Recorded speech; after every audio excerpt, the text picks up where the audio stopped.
Hello అండి, నమస్తే. నేను మీ Manjula. Welcome back to Nari's kitchen. ఈరోజు మన వీడియోలో చీజీ పెరి పెరి ఫ్రైస్ ఎలాగ చేయాలో చూద్దాము. ఇది చాలా simple, quick and tasty recipe కూడా అండి ఇది. అలాగే మనం ఇంట్లో చాలా సింపుల్గా కూడా దీన్ని తక్కువ ఖర్చుతోనే చేసేసుకోవచ్చు. రెస్టారెంట్స్లో అయితే ఇది మీకు చాలా కాస్ట్లీ పడుతుంది. అలాగే ఇది బర్త్డే పార్టీస్కి పర్ఫెక్ట్ రెసిపీ. అలాగే స్టార్టర్గా కూడా ఇది చాలా చాలా బాగుంటుంది. ఈ పెరి పెరి ఫ్రైస్ చేయటం కోసం అని చెప్పి నేను ఇన్స్టెంట్ ఫ్రెంచ్ ఫ్రైస్ తీసేసుకున్నానండి. దీన్ని తీసుకొని ఆయిల్లో డీప్ ఫ్రై చేసి పక్కన పెట్టేసుకోవటమే.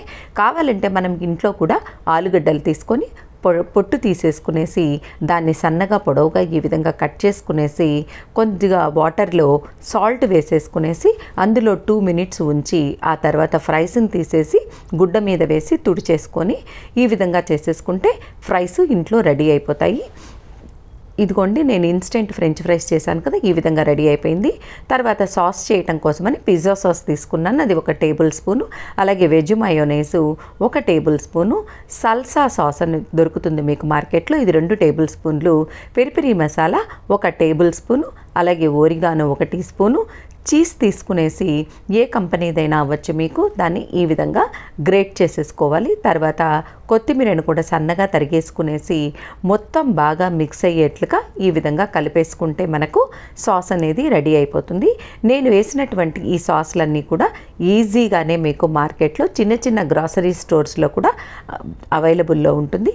కాబట్టి మీకు ఏం టెన్షన్ వద్దు, ఈజీగా దొరికేస్తుంది. అలాగే తక్కువ ఖర్చు కూడా.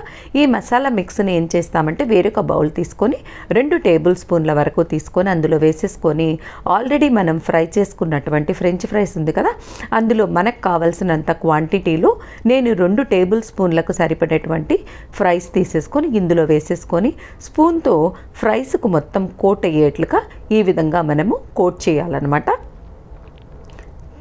చూసారు కదా ఇది ఎంత పర్ఫెక్ట్గా కోట్ అయిపోయిందో. ఇప్పుడు దీన్ని ఏం చేస్తామంటే పక్కన ఉంచేసుకునేసి వేరొక బౌల్ తీసేసుకొని అందులోకి మనం కోట్ చేసుకున్నటువంటి ఈ ఫ్రైస్ని అందులో వేసేసుకొని ఈవెన్గా స్ప్రెడ్ చేసేసుకోవాలి. ఇది నేను పర్ఫెక్ట్గా రెస్టారెంట్లో మీకు ఎలాగైతే సర్వ్ చేస్తారో ఆ రెసిపీనే మీకు చెప్తున్నానండి. ఆ తర్వాత దీని మీద చీజ్ని ఈ విధంగా గ్రేట్ చేసేసుకోవాలి. ఈ చీజ్ అనేది మొత్తం సమానంగా బాగా మీకు స్ప్రెడ్ అయ్యేట్టుగా చేసుకున్న తర్వాత yellow colour cheese, white colour cheese slices దొరుకుతుంది మీకు మార్కెట్లో.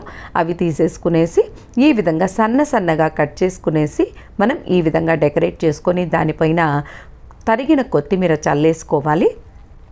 ఆ తర్వాత తెల్ల నువ్వులు ఉంది కదా, అది కూడా కొంచెం స్ప్రింకిల్ చేసుకొని పెరి పెరి మసాలా కొంచెము 2 టేబుల్ స్పూన్ల వరకు మొత్తం స్ప్రెడ్ అయ్యేట్టుగా ఈ విధంగా స్ప్రింకిల్ చేసేసుకోండి. అప్పుడు టేస్ట్ చాలా బాగుంటుంది. దాని మీద ఓరిగానో పెట్టేసుకునేసి చల్లేసుకొని దీన్ని మైక్రోవేవ్లో 2 నిమిషాలు ఉంచారంటే చాలండి. యమ్మీ టేస్ట్గా ఉండే cheesy peri peri fries ready అయిపోతుంది. ఇది చాలా టేస్టీగా ఉంటుందండి. తప్పకుండా ట్రై చేయండి. ఈ రెసిపీ కనుక నచ్చినట్లయితే please like, share and subscribe to Nari's kitchen.